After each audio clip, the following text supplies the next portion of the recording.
Hi, this is Srinu Aitla. Please subscribe Tree Media.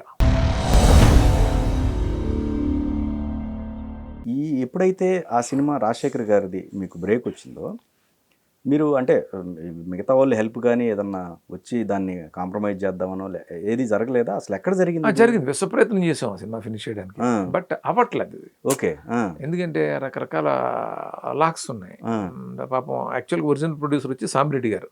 Okay ఆయన నన్ను direct చేద్దాం అనుకుంది సాంబిరెడ్డి గారు. ఆయన చాలా మంచి ఇంటెన్షన్, కేవలం సినిమాని డైరెక్టర్ చేయాలి అని నన్ను నమ్మి సినిమా స్టార్ట్ చేసింది ఆయన. ఓకే కానీ పాపం అప్పట్లో ఏదో రకరకాల ప్రాబ్లమ్స్ రావటం, ఆయన ఫినాన్షియల్గా దాన్ని అందుకోలేకపోవటం, వేరే ప్రొడ్యూసర్లు జాయిన్ చేయటం, వాళ్ళు ఫినిష్ చేయలేకపోవటం అలా జరిగింది. నేను మ్యాక్సిమం ప్రయత్నం చేశాను, విశ్వ ప్రయత్నం చేశాను, ఓకే బట్ అవలా. కాకపోతే పాపం సాంబిరెడ్డి గారు చాలా బాధపడ్డారు. ఆయన అవ్వట్లేదని. పాపం చాలా మంచి మనిషి ఆయన, చాలా నేను డైరెక్టర్ అవ్వాలని కోరుకున్న మనిషి ఆయన. ఓకే సో ఆ సినిమా జరగలేదు.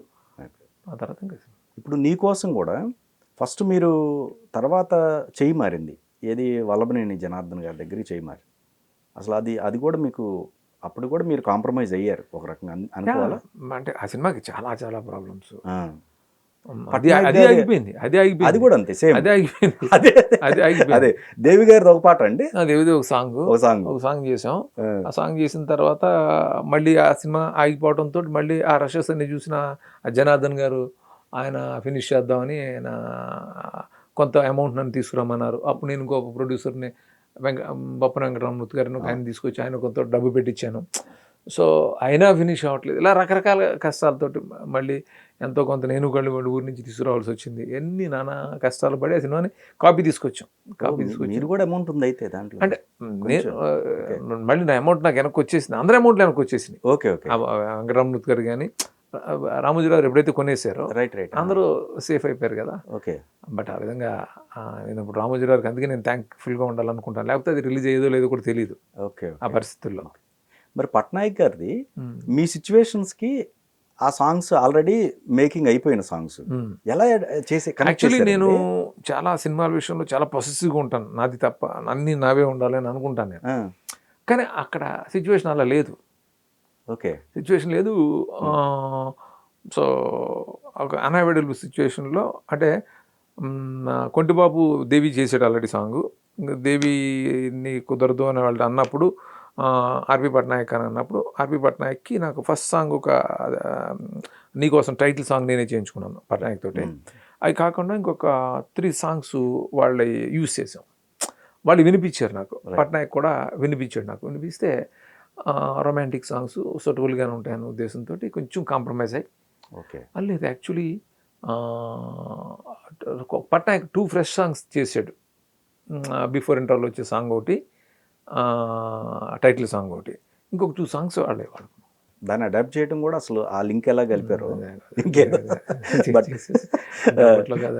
అన్ని కష్టాల మధ్య ఏదో రకంగా సినిమా అయితే ఫినిష్ చేయాలి అనేది ఫినిష్ చేసాం. ఆ సినిమా అన్ని కష్టాలు పడి చేసిన సినిమా నాగార్జున గారు లాంటి ఒక స్టార్, అప్పట్లో ఆయన ఏంటి అంటే ఒక టెక్నీషియన్ ఐడెంటిఫై చేయడంలో ఒక ఇదిలా ఉండేవారు కదా ఆయన. ఆయనకి సినిమా నచ్చటం, ఆయనకి నచ్చిందని తెలిసి మైరు సుధాకర్ గారు చూడడం, తద్వారా రామోజీ ఫిల్మ్ సిటీకి వెళ్ళటం సినిమా. కరెక్ట్, అట్లా జరిగింది. ఎప్పుడైతే ఆనందం ఒక మ్యూజికల్ హిట్ ఇచ్చారో అక్కడి నుంచి ఇంక మీ కెరీర్ ఆగలేదు. మంచి మ్యూజికల్ హిట్ ఆనందం. ఇప్పటికి కూడా ఆ పాటలు వింటుంటే ఎంత బ్యూటిఫుల్ సాంగ్స్ అండి. నాన్ కాస్టింగ్ ఫిల్మ్స్లో చాలా చాలా పెద్ద హిట్ అది. స్క్రీన్ ప్లే ఫస్ట్ నుంచి కూడా మీరు మీదంటూ ఒక స్టైల్ ఉంటుంది. నీకోసం అవార్డు వచ్చింది. అన్ఫార్చునేట్లీ ఆనందం ఊర్లకే అవార్డ్స్కి అప్లై చేయలేదు. నాకు చాలా అవార్డ్స్ ఆనందానికి కూడా వచ్చిండేవి, నంది అవార్డ్స్. నా ప్రీవియస్ ఫిల్మ్ నంది అవార్డ్స్ వచ్చినాయి కాబట్టి నెక్స్ట్ దానికి కూడా వచ్చిండేవి. అదేదో అలాగే మిస్ అయిందో నేను పట్టించుకోలేదు, అదేదో అప్లై చేయడం మర్చిపోయాం. అది దానివల్ల మిస్ అయింది. కానీ ఆనందానికి చాలా అవార్డ్స్ వచ్చి ఉండేవి. దేవి గారు అక్కడ మీకు కనెక్ట్ అయ్యారు కదా? దేవి నాకు ఇప్పుడు అంటే వాళ్ళ నాన్నగారు అపరిచితుడికి దేవినే, నీకోసంకి దేవినే. అంతకుముందు అతను మ్యూజిక్ డైరెక్టర్ అవ్వకముందు నుంచి మీ అతను ఫ్రెండ్స్. ఓకే ఓకే చెన్నైలో ఉన్నప్పటి నుంచి. సొంత విషయానికి వచ్చేసరికల్లా ఎక్కడో మీ అంచనాలు మిస్ అయినాయి. అదేమైందంటే కొంచెం నువ్వే కావాలి సిమిలర్గా ఉండటం వల్ల ఓకే అది మిస్ఫైర్ అయింది సినిమా అప్పట్లో. బట్ ఆ కామెడీ చాలా ఎక్స్ట్రాడినరీగా ఫీల్ అయ్యారు అప్పుడు కూడా అందరూ. ఓకే సో అందుకని ఇప్పటికీ అందరూ సొంతానికి ఫ్యాన్స్ ఉంటూ ఉంటారు. ఆ, మనం కూడా చాలా జర్నలిస్ట్ ఫ్రెండ్స్ వీళ్ళందరూ కూడా అంటారు సొంత ఇప్పుడు అయితే సూపర్ హిట్ అవుద్ది ఉమ్, అని అంటూ ఉంటారు. అలా ఈ సినిమా ఎందుకు అప్పుడు ఆడలేదు అని అంటూ ఉంటారు. ఉమ్, బట్ అదేమైందంటే యుఎస్లో ఎక్కువ మంది చూడడం వల్ల ఆ యుఎస్లో ఆ సొంతం ఆ వెంకిల్తో నాకు ఒక ఒక స్ట్రాంగ్ ఇది ఒక మార్కెట్ అక్కడ సెట్ అయింది అక్కడ యుఎస్లో.